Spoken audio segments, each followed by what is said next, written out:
it's much harder at that. But um, when you have your own team,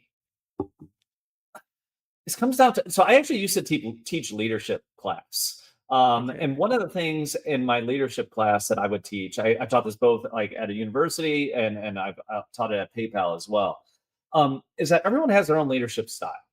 Everybody's style is a little bit different. And like I tried to expose the students to all these different styles and never tried to say like, well, this is the one that works. This is the one that you should have. Like you need to find the one that matches for you.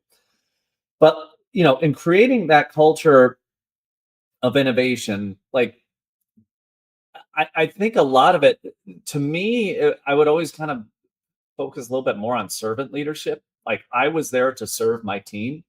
My team, like whatever they needed, like I was there to remove barriers for them, to enable them to be successful. So and that was always my focus.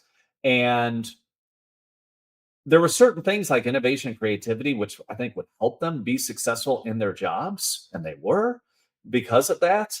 And so I think it was a natural fit to be able to do that. But then with innovation, with creativity, like comes a heck of a lot of failures. And I think your job as a manager in those types of environments is to support your teams. Like, as long as the intent was right, the outcome is not what matters. Annie Duke, she's a professor and former poker player, and she talks a lot about this in her writings.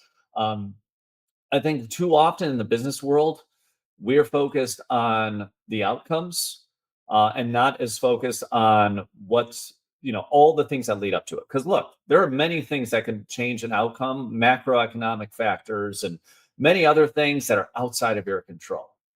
Yes. What really matters is all the things that you do leading up to that. And those are the things that are actually within your control. Whether the economy grows at 3% or declines at 3%, you have no impact on that in your job.